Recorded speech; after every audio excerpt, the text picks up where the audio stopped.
요한은 아시아에 있는 7교회에 편지하노니 이제도 계시고 전에도 계시고 장차 오실 이와 그 보좌 앞에 7 영과 또 충성된 증인으로 죽은 자들 가운데서 먼저 나시고 땅의 임금들의 머리가 되신 예수 그리스도로 말미암아 은혜와 평강이 너희에게 있기를 원하노라.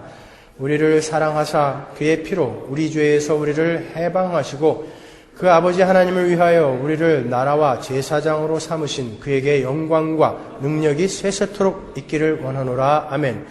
볼지어다 구름을 타고 오시리라. 각인의 눈이 그를 보겠고 그를 찌른 자들도 볼 터이요 땅에 있는 모든 족속이 그를 인하여 애곡하리니 그러하리라. 아멘.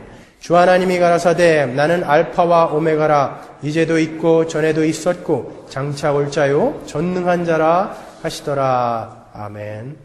계속해서 우리는 요한계시록이라는 편지의 서문을 공부하고 있습니다. 그 편지의 서문 중에서 인사말을 지금 우리가 3주째 공부하고 있습니다. 오늘은 예수 그리스도로부터 오는 은혜와 평강의 부분을 공부하도록 하겠습니다. 우리가 앞서 1절, 2절을 공부하면서 나누었던 것처럼 이 요한계시록은 예수 그리스도의 계시이고 예수 그리스도의 증거라고 그랬습니다. 그러므로 오늘 공부할 부분이 아마 요한계시록 전체 내용의 요약이라고 생각하셔도 무방하실 것입니다. 사도 요한이 이 요한계시록을 썼던 당시는 로마가 전 세계의 패권을 쥐고 있던 때였습니다. 그들은 팍스 로마나라고 해서 로마에 의한 세계 평화를 외치고 있었죠. 요즘은 팍스 아메리카나 그러죠. 미국에 의한 세계 평화. 그래서 미국은 누가 시키지도 않았는데 이라크를 공격하고 북한에게 경고를 하고 그렇습니다. 이 팍스 로마나를 모방하고 있는 것이죠. 이 팍스 로마나, 이 로마의 제국주의적 이데올로기는 충분히 매력적인 거였습니다. 그들이 요구하는 황제 숭배만 따른다면 더 없는 평화를 누릴 수 있었습니다. 로마에 의해 세계가 평정되었기 때문에 전쟁도 없었습니다. 예수만 믿지 않는다면 박해를 받을 이유도 없었어요. 그러나 그게 정말 평화일까요, 여러분? 마치 이런 것과 같은 거죠. 뉴올리언스나 라스베가스 같은 데 가면은 좀도둑이 없다고 그래요. 왜 그러냐면은 거기에는 마피아가 자체 치안을 하고 있기 때문이라고 그렇습니다. 사람들이 많이 와서 안전하게 기분 좋게 돈을 많이 잃고 가야 되는데 좀도둑들이 기승을 부리면 방해가 되는 거예요. 그래서 자체 치안을 마피아가 유지하고 있다는 것이죠. 그것이 정말 평화입니까, 여러분? 그것은 더 깊은 나락으로 우리를 빠져들게 하는 것이죠. 마치 그런 것과 같은 것입니다. 그렇게 로마의 제국주의적 이데올로기가 주는 무사한 일과 평화와 안녕이라는 그런 영적 생명력을 상실케 하는 사탄의 공격, 그 공격에도 초대교회 사람들은 노출되어 있었고 예수를 믿는 것으로 말미암아 물리적으로 또 가해져 오는 가시적인 핍박에도 노출되어 있었어요.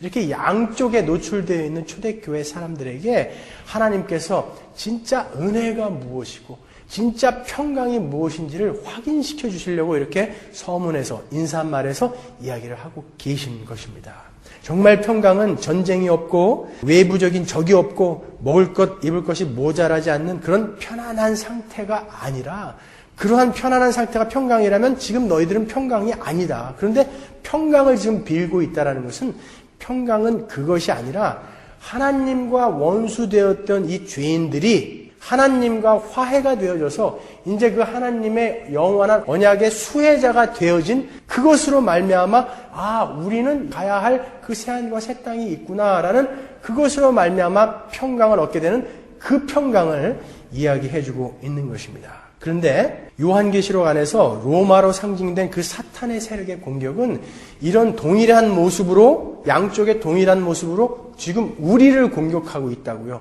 이런 평안함, 무사안일, 안녕 이런 것으로. 그래서 꼭 이런 상태에서도 예수를 믿어야 되나?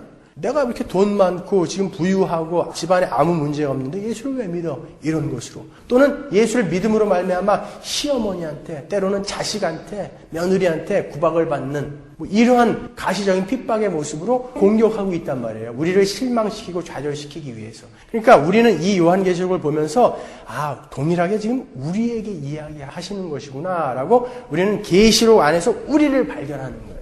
우리는 성경에서 우리가 착하게, 선하게, 도덕적으로, 윤리적으로 사는 방법을 찾아내려고 한다고요. 그거는 성경을 바르게 보는 방법이 아니에요. 성경은 성경 안에서 우리가 교훈을 받으라고 성경을 주신 게 아니라 그 성경 안에 우리의 모습이 어느 지점에 들어가 있는가를 발견하는 게 성경이라고요. 그래서 내가 바로 이런 존재인데 하나님이 이렇게 나를 건져내셨구나라는 것을 발견하면 우리의 삶이 변하는 것이지, 성경에서 착하게 사는 방법, 도덕적, 윤리적으로 선하게 사는 방법을 찾아내서 우리가 적용하는 거 아니라고요.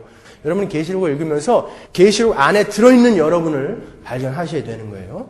오늘 본문을 보면 예수 그리스도에 관한 묘사가 3가지로 되어 있습니다. 그분은 충성된 증인이다 라고 이야기하고, 그분은 죽은 자들 가운데서 먼저 나신 이다 이렇게 이야기를 하고 있고, 그분은 땅의 임금들의 머리가 되신 분, 진짜 왕 중의 왕 이렇게 표현을 하고 있단 말이에요. 이 구절은 요한이 시편 89편을 인용한 거예요. 한번 보겠습니다. 시편 89편 27절로 가겠습니다.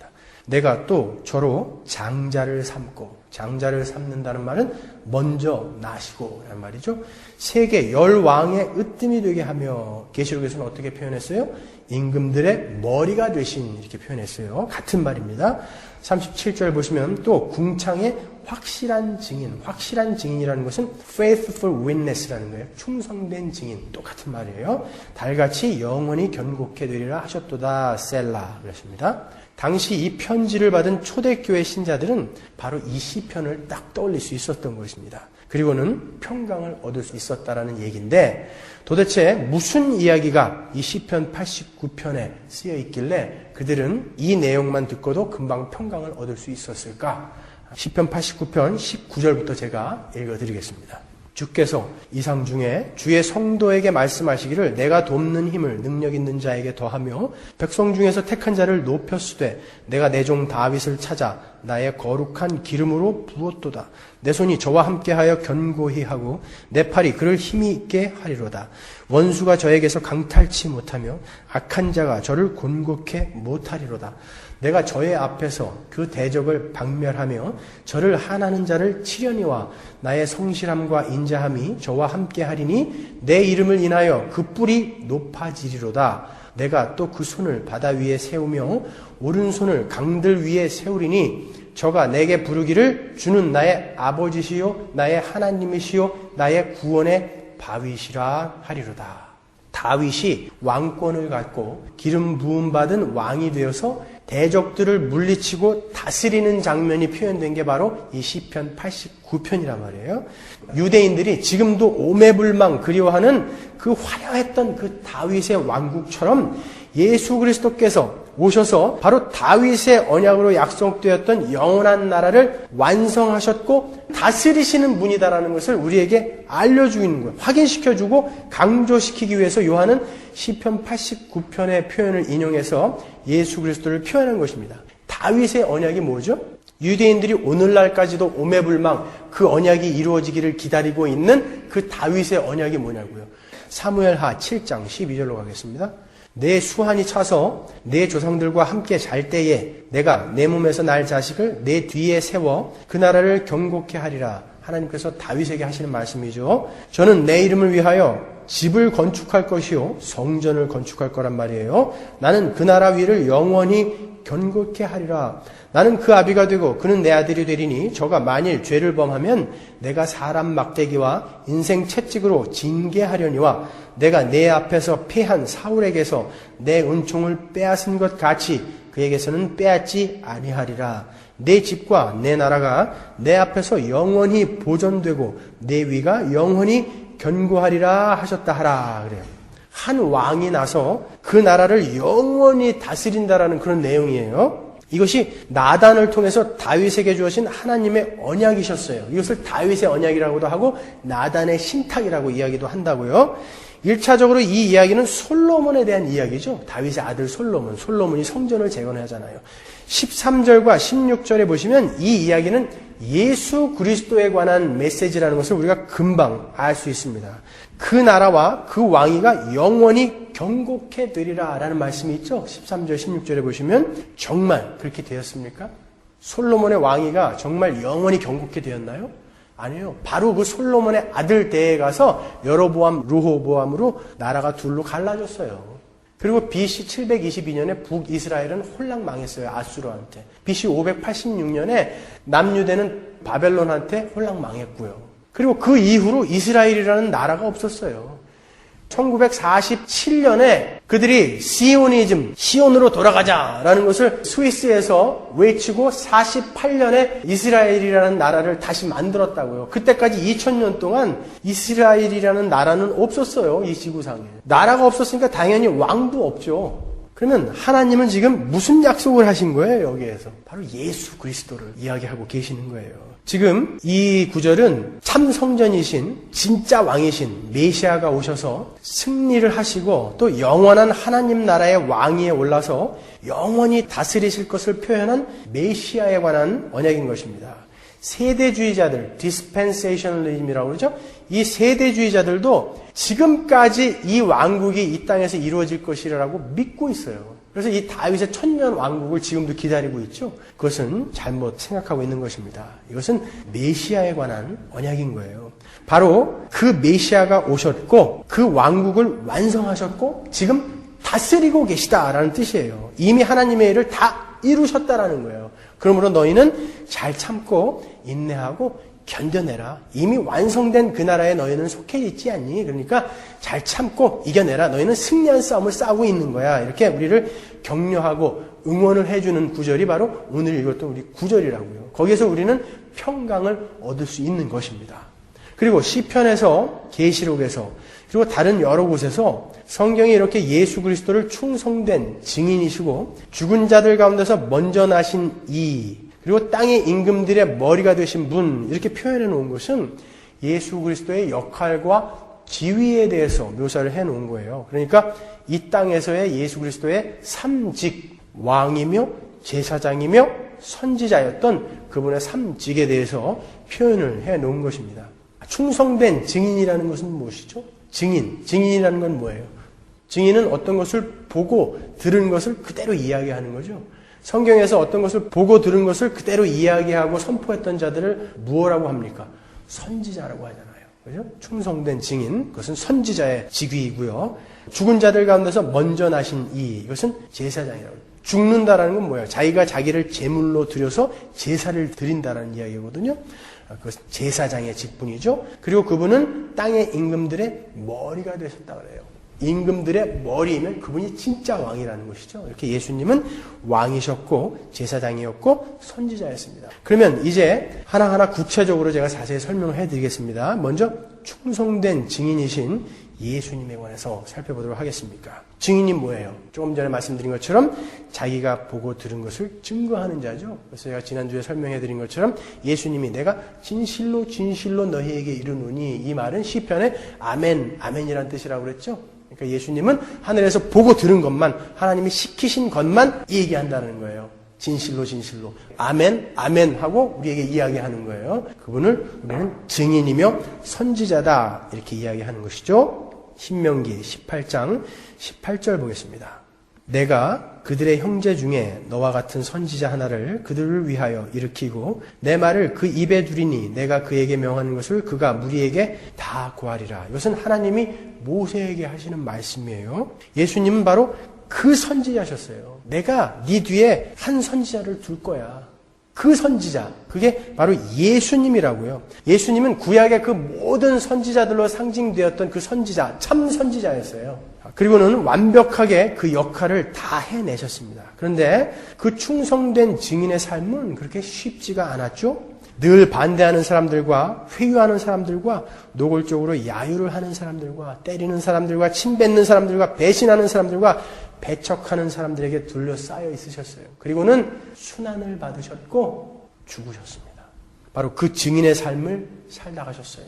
그런데 보세요. 예수께서 승천하실 때 교회에게 당부하신 아주 유명한 말씀이 있죠. 사도행전 1장 8절이요. 오직 성령이 너희에게 임하시면 너희가 권능을 받고 예루살렘과 온 유대와 사마리아와 땅 끝까지 이르러 내 증인이 되리라 하시니라. 우리들을 똑같은 증인으로 부르고 계시잖아요. 너희들은 내 증인이다 그래요. 그 증인이 어떻게 살다 가셨어요? 순환받고 고난받고 죽으셨어요. 우리는 유니언 크라이스트, 그리스도와 연합된 자들이죠. 우리도 그런 증인의 삶을 살아내야 한다는 거예요. 이렇게 예수님은 교회를 예수님과 똑같이 증인으로 부르셨습니다. 증인으로 부름을 받은 교회는 예수님처럼 증인으로서의 역할을 충실히 해내야 했습니다. 그런데 그게 그렇게 쉽지가 않았어요. 초대교회 사람들은요. 당시로는 죽음까지도 불사해야 하는 그런 삶이었다고요. 지금하고는 비교가 안 되죠.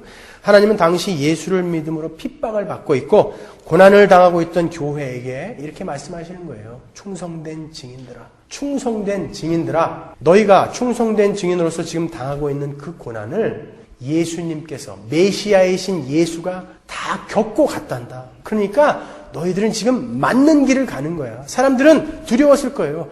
아니, 예수를 믿는데 왜 우리의 삶이 이렇게 고난과 핍박으로 점철되는 거야? 그럴 때 하나님이 지금 말씀하시는 거예요. 예수가, 충성된 증인이었던 예수가 그 길을 미리 살다 가지 않았니? 너희들도 증인이잖아. 당연히 그 길을 너희들도 가야 되는 거야. 너희들의 삶에 나타나는 그 고난과 핍박은 당연한 것이란다. 이렇게 우리를 응원하고 계시는 거예요. 민수기 11장 29절 보세요. 모세가 그에게 이르되 내가 나를 위하여 시기하느냐? 여호와께서 그 신을, 성령을 그 모든 백성에게 주사 다 선지자 되게 하시기를 원하노라. 그러시죠? 하나님은 광야에서 이스라엘 백성에게 만나를 내려서 먹이셨습니다. 그런데 이스라엘은 곧 불평을 하기 시작했죠. 애굽의 부추와 마늘과 고기를 그리워했습니다. 고기가 먹고 싶어서 각기 장막문 앞에서 울었다, 이렇게 성경이 표현을 하고 있어요. 얼마나 고기가 먹고 싶었으면 장막문 앞에서 울었대요. 고기가 먹고 싶어서. 그러니까 모세가 하나님 앞에 가서 불평을 합니다. 뭐라고 그러죠? 하나님, 내가 저 왼수들을 낳았습니까? 왜 저들이 나에게 이렇게 불평을 하게 만드십니까? 그리고 힘들어서 도저히 못하겠습니다. 그런다고요. 그러니까 하나님이 뭐라고 그래요?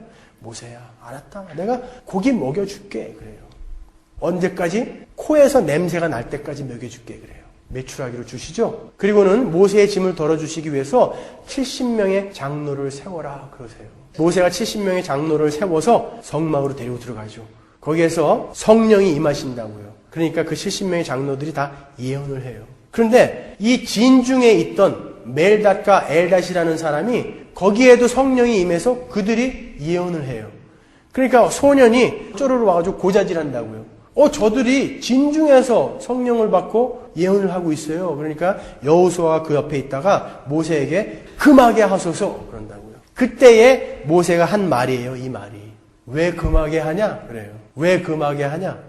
네가 나를 위하여 시기하느냐? 시기하지 말라는 거예요. 그들이 성령 받고 예언하는 거 시기하지 말라는 거예요. 여호와께서 그 신을, 성령을 그 모든 백성에게 주사, 여러분들 포함한 교회예요. 그 모든 백성에게 주사 다 선지자 되게 하시기를 원하노라. 이 일이 언제 일어났습니까? 사도행전 2장 오순절에 교회에 성령이 임하심으로 해서 그들이 성령을 받고 이제 뭐가 된 거예요? 선지자가 된 거예요. 모세의 예언처럼. 여러분은 여러분 자신이 모두 이 시대의 증인으로 또한 선지자로 부르심을 받은 것을 알고 계십니까?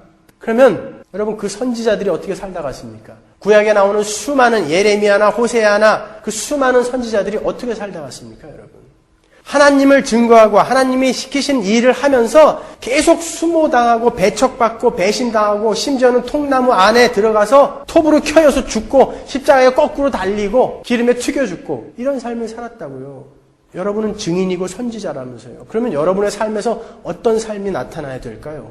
무사한 일, 태평 이런 것들이 여러분의 것일까요? 아니 그 사탄이 옛날에는 선지자들을 향해서 그렇게 공격을 했던 사탄이 이제 회개하고 착해진 거예요? 그러면 여러분의 삶에 당연히 그 삶이 나타나시는 게 자연스러운 거예요. 자연스러운 거예요. 하나님은 어떻게 똑같이 예수를 믿는데 저 사람은 저렇게 평안한데 나의 삶은 왜 이렇게 지지리도 복도 없습니까? 그게 맞는 길이다라고 이야기하시는 거예요. 성경은요. 하도 세상의 그 합리주의, 경영논리, 효율성 이런 것들이 교회에 들어와가지고 예수를 믿으면 당연히 이 땅에서 복받고 축복받고 만사형통 무사한 일 이렇게 돼야 된다라고 믿고 있어요. 그리고 그렇게 가르치는 왼수들이 또 있고요. 그건 기독교 아니에요, 여러분. 성경은 그렇게 이야기하고 있는 부분이 한 군데도 없어요. 사탄은 끊임없이 우리를 좌절시키고 실패시키고 절망시키기 위해서 우리의 삶에 염려와 탄식과 눈물로 공격을 해올 겁니다, 여러분. 어떻게 해서든지 우리를 낙담시키기 위해서 때로는 사업에 방해를 할 것이고 때로는 건강을 치기도 할 거예요. 때로는 자식이 속을 썩이기도 할 거예요. 때로는 남편이 속을 썩이고 때로는 아내가 속을 썩이기도 할 거예요. 어떻게 해서든지 우리를 낭망시키고 좌절시켜서 야, 예수를 믿었더니 어떻게 삶이 더 고달퍼지냐? 이렇게 우리를 속일 거라고요. 그럴 때 여러분은 드디어 내가 선지자의 삶, 증인의 삶에 들어섰구나 라고 기뻐하라는 거예요. 오히려 평안히 여기라는 거예요. 그것이 성경이 말하는 이야기입니다. 이 말을 듣고 더 좌절이 되시는 거 아니에요, 혹시?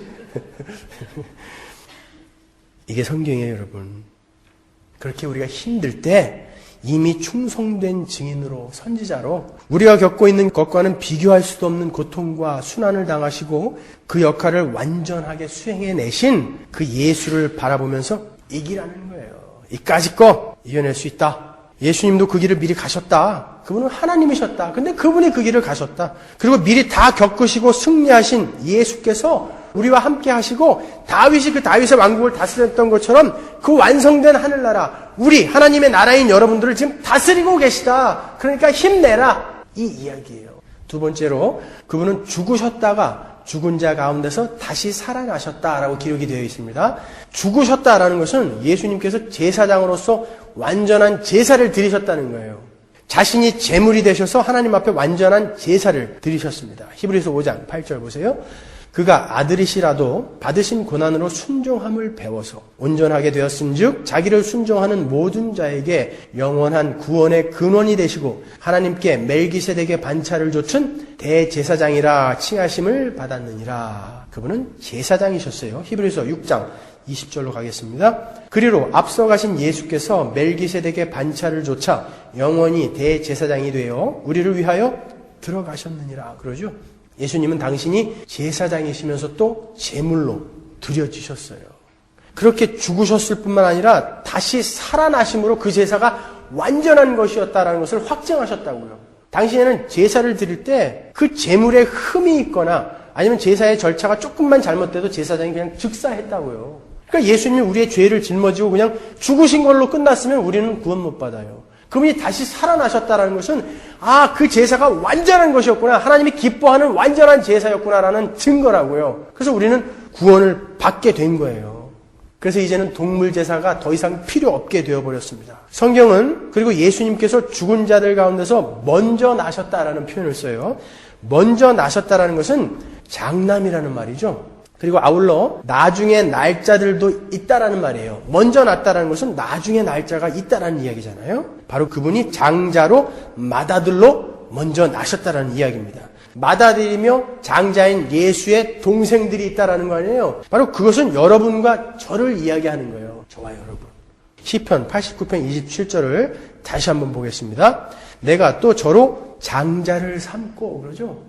예수님이 장자이세요. 로마서 8장 29절 보시면 하나님이 미리 아신 자들로 또한 그 아들의 형상을 본받게 하기 위하여 미리 정하셨으니 이는 그로 많은 형제 중에서 맏아들이 되게 하려 하심이니라. 그분이 맏아들이고 우리는 많은 형제예요. 우리가 예수님의 형제. 닭살이 막 돋는 것 같아요. 예수님이 우리 형제라니요. 하나님이신 그분이 천지를 창조하신 말씀이신 빛이신 하나님이 우리와 형제라니요. 그분이 맏아들이고 내가 동생이라니요. 그렇게 영광스러운 신분이 우리에게 주어졌다고요. 히브리서 1장 6절 보시면 또 맏아들을 이끌어 세상에 다시 들어오게 하실 때 이제 그 맏아들이 오실 거예요. 하나님의 모든 천사가 저에게 경배할지어다 말씀하시며 그러죠. 그분은 살아나셔서 그렇게 맏아들이 되셨습니다. 이 장자의 개념은 여러분이 잘 아시는 출애굽기에서 나오죠. 애굽에서 이스라엘을 건지기 위해 하나님께서 10가지 재앙을 내리신다고요. 강계, 이파수, 도구, 황감장. 주일학교 좋은 데 나온 사람은 다 외워요, 이거. 다 아십니까? 강계, 이파수, 도구, 황감장. 마지막에 장남, 장자들을 다 죽이는 거 아니에요.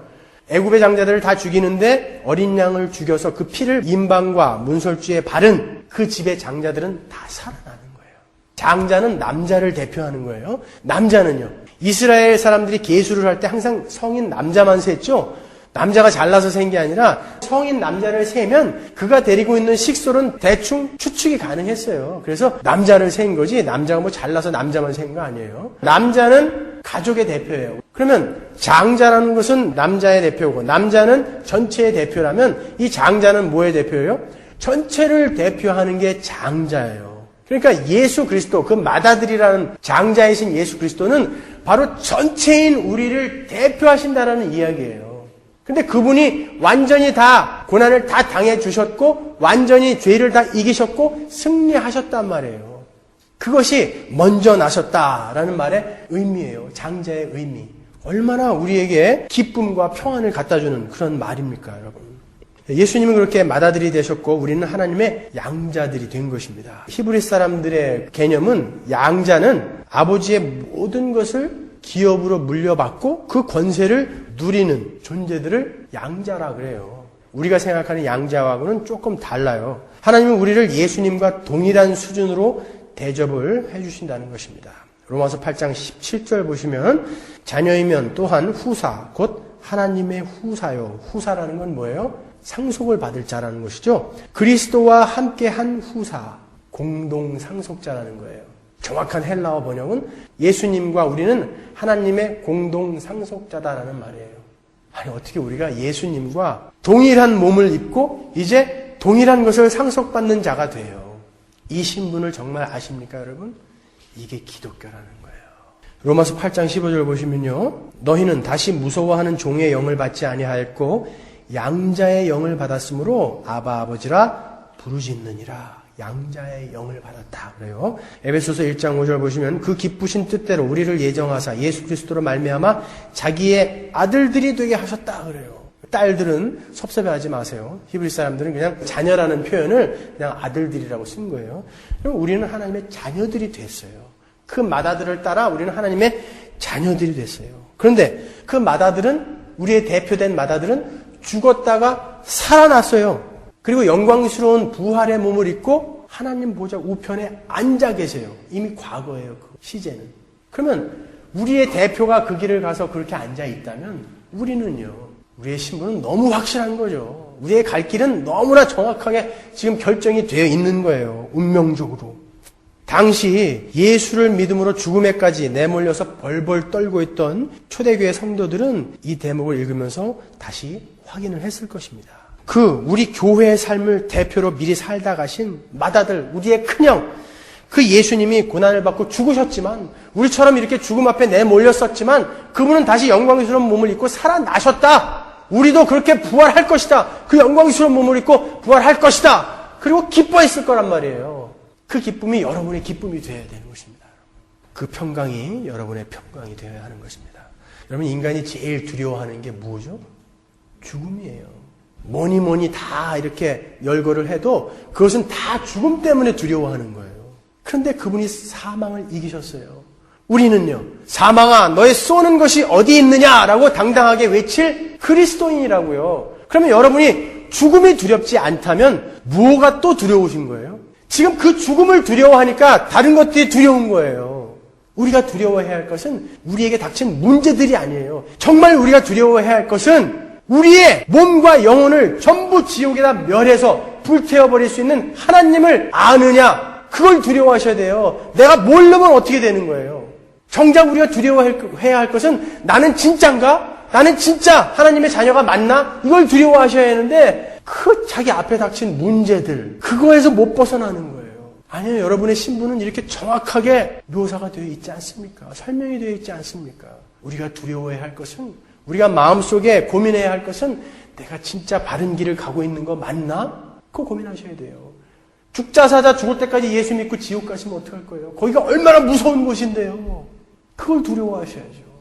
그런데 그 예수님은 살아나셨을 뿐만 아니라 땅의 임금들의 머리가 되셨다 그래요. 이제 세 번째 부분으로 넘어가는 겁니다. 시편 89편 27절을 다시 보겠습니다. 내가 또 저로 장자를 삼고 세계 열 왕의 으뜸이 되게 하며, 그러죠? 모든 왕들의 왕이라는 거예요. 그거는 진짜 왕이라는 거죠, 이분이. 스가랴서 9장 9절 보세요. 시온에 따라 크게 기뻐할지어다. 예루살렘에 따라 즐거이 부를지어다. 보라, 내 왕이 내게 임하나니. 그분은 왕이세요. 새끼 나귀를 타고 다니셨지만 왕이세요. 그는 공의로우며 구원을 베풀며 겸손하여서 나귀를 타나니 나귀의 작은 것 곧 나귀 새끼니라. 스가랴서에 이미 왕으로 오실 예수님이 예언이 되어 있는 거죠.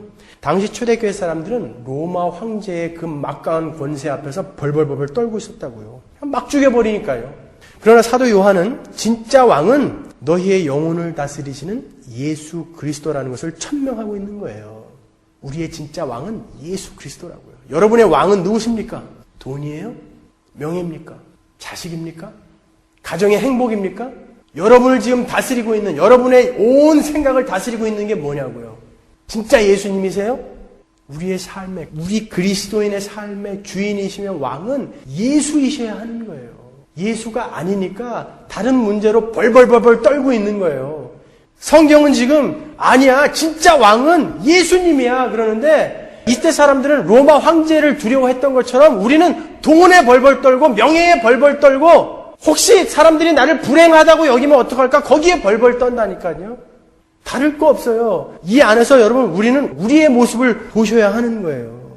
이 초대교회 신자들은 땅의 임금들의 머리 되신 예수님이라는 이런 표현을 대할 때 금방 구약에 예언된 왕이신 메시아를 떠올렸을 것입니다. 그리고 이내 그분이 우리 편이라면, 그 왕 중에 왕이신 그분이 우리 편이라면 우리는 결코 실패할 수 없다. 왕이신 그분이 우리를 지키고 계신데 지금 우리에게 환난과 핍박이 닥치는 것은 뭔가 지금 이유가 있을 거다. 그러나 그 모든 것들이 다 합력해서 지금 선을 이루고 가고 있는 것일 것이다라고 평강을 얻는 거예요. 여러분, 세상 왕들은 기껏해야 우리의 목숨 뺏어가는 거예요. 그렇지만 하나님은요, 목숨뿐만이 아니라 영혼까지도 지옥에 넣어서 멸하시는 분이 하나님이라고요. 누구를 두려워해야 하느냐 말이에요. 마태복음 10장 28절 보십시오. 예수님이 직접 하시는 말씀입니다. 몸은 죽여도 영혼은 능히 죽이지 못하는 자들, 그런 세상 왕들을 두려워하지 말고 오직 몸과 영혼을 능히 지옥에서 멸하시는 자를 두려워하라. 그분이 왕이세요. 예수님이 왕이세요. 진짜 왕이세요. 그분은 육신의 몸으로도 진짜 왕이셨어요. 아니, 나사렛의 목수의 아들이 무슨 왕이에요? 아니요, 진짜 왕이셨어요. 마태복음과 누가복음에 족보가 나오죠. 예수님의 족보가. 마태복음의 족보는 아브라함으로부터 다윗, 솔로몬, 요셉, 예수까지 내려와요. 누가복음은요, 역시 하나님으로부터 내려오는데 다윗, 솔로몬이 아니라 솔로몬의 형인 나단으로 내려와요. 그리고는 쭉 내려와서 헬리, 그리고 요셉이라고 이야기하는데 이 둘은 이렇게 다른 족보를 이야기하고 있어요. 여기에는 아주 중요한 메시지가 있다고요. 원래 다윗의 아들 솔로몬의 형 나단은 법적으로 왕권을 받았어야 할 자예요. 그런데 하나님은 솔로몬을 왕으로 택하셨어요. 그러니까 법적인 왕통은 원래 나단 쪽이죠. 그런데 하나님이 이 솔로몬 쪽을 택하셨단 말이에요. 그래서 실제적으로는 이들이 왕이 되어 내려오고 있었어요. 그런데 여러분이 마태복음의 족보를 자세히 보면 거기에서 여고냐라는 인물이 나와요. 누가복음에는 없는 인물이에요. 이 여고냐가 누구냐면은 여호야긴이라는 왕이에요. 이 여호야긴은 제가 지난주에도 말씀드렸지만 바벨론으로 포로로 끌려갔을 시대의 그 왕이거든요. 열왕기하가 이 여호야긴의 석방으로 끝이 나죠. 이 여호야긴이 예레미야서에 보면 하나님으로부터 저주를 받아서 그 후손은 절대 왕이 될 수가 없어요. 예레미야서 22장 30절 한번 보세요. 나 여호와가 이같이 말하노라. 너희는 이 사람이 무자하겠고 여호야긴이 무자하겠고 그 평생에 형통치 못할 자라 기록하라. 이는 그 자손 중 형통하여 다윗의 위에 앉아 유다를 다스릴 사람이 다시는 없을 것임이라 그래요. 여호야긴의 핏줄을 따라서는 이제 왕이 나올 수가 없어요. 하나님께서 왕통을 솔로몬 쪽으로 택하셨는데 그 후손이 지금 하나님의 저주를 받았어요. 이렇게 솔로몬 쪽 혈통은 저주를 받았고 나단 쪽 혈통은 왕으로 다스릴 권한이 없어요. 하나님이 택하지 않았기 때문에. 법적인 권한은 있지만. 자, 이 딜레마를 어떻게 해결하셨는지 한번 보시자고요. 이제 여호야긴의 핏줄로는 안 되죠. 그러나 이 왕통을 이어받을 수 있는 방법이 있어요. 이 핏줄을 타고 나지는 않았지만 양자로 그 안으로 들어가면 되는 거예요. 그래서 예수님이 요셉의 친아들이면 안 되는 거예요. 그래서 예수님은 성령으로 잉태되셔서 양자로 요셉에게 들어가야 되는 거예요.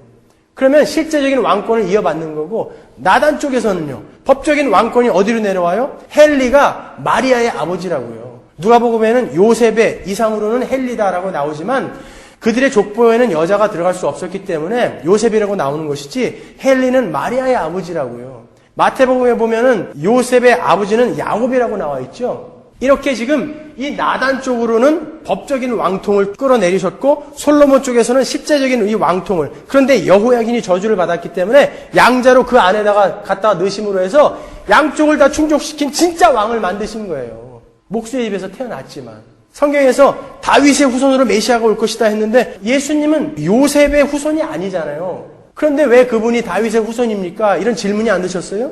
그 질문에 대한 해답이 됐습니까, 여러분? 예수님은 진짜 왕이셨어요. 이 두 가지를 다 충족시킨 진짜 왕이셨다는 거예요. 세상 왕들이, 마귀의 세력들이 예수를 믿는다고 우리를 핍박하고 죽이려고 하고 고난을 가하고 고통을 주면 까짓거 죽자고요. 죽으면 천국 간다면서요. 그걸 안 믿으니까 두려운 거 아니에요. 이 세대가 진짜 천국과 지옥을 믿냐고요. 까짓거 죽이면 죽으면 될 거 아니에요. 더 좋은 곳이 있다면서요. 그게 확실하지 않으니까 벌벌벌벌 떨고 있는 거 아닙니까? 우리는 교회에 와서 예배드리고 말씀 나누고 교제 나누면서 점점 명확하게 그 나라를 알아가야 되는 거예요. 그게 교회지. 어떻게 서로 손 얹고 기도하면서 문제를 해결해 주세요. 그래갖고 이 땅에서 천년만년 정말 벽에 못 칠할 때까지 살게 해주세요. 이게 기독교 아니라고요. 기독교는 좀 더 고급한 거예요. 더 깊은 거예요, 여러분. 그들은 우리의 영혼까지 손댈 수는 없어요. 하나님은 영혼까지도 멸하시는 분입니다. 그분이 왕이에요. 우리를 지키고 계세요. 우리를 다스리고 계세요. 확실한 거죠, 우리는요. 여러분, 성경이 왜 이렇게 힘써서 우리를 격려하고 있습니까? 이 요한계시록 내용 전체가 우리를 응원하고 격려하는 거예요. 왜 격려를 해야만 합니까? 뭔가 싸워서 이겨야 할 것들이 있다라는 거 아닙니까? 격려를 한다는 것은. 그래서 계시록 내내 나오는 게 이기는 자는 이겨라! 그러지 않습니까? 이겨라라는 것은 이겨야 할 대상이 있다라는 거 아니에요. 우리는 전투하는 자들이에요. 교회예요, 우리는요. 멍하니 복이나 받는 자들이 아니라 전투하는 자들이란 말이에요. 마귀의 세력과 전투해야 하고 마귀의 세력에 젖어있던 그 옛사람과 전투해야 하고 계속 싸우면서 이겨가야 되는 전투인들이라고요, 우리는. 군사들이라고요, 우리는요. 어떻게 이렇게 우리가 안일하게 살아갈 수 있겠습니까, 여러분? 하나님은요, 그리스도인의 삶에서 고난을 제거해 주시기 위해서 그리스도를 보내서 죽이신 게 아닙니다. 우리 교회는 이 땅에서 전투를 하는 자들이에요.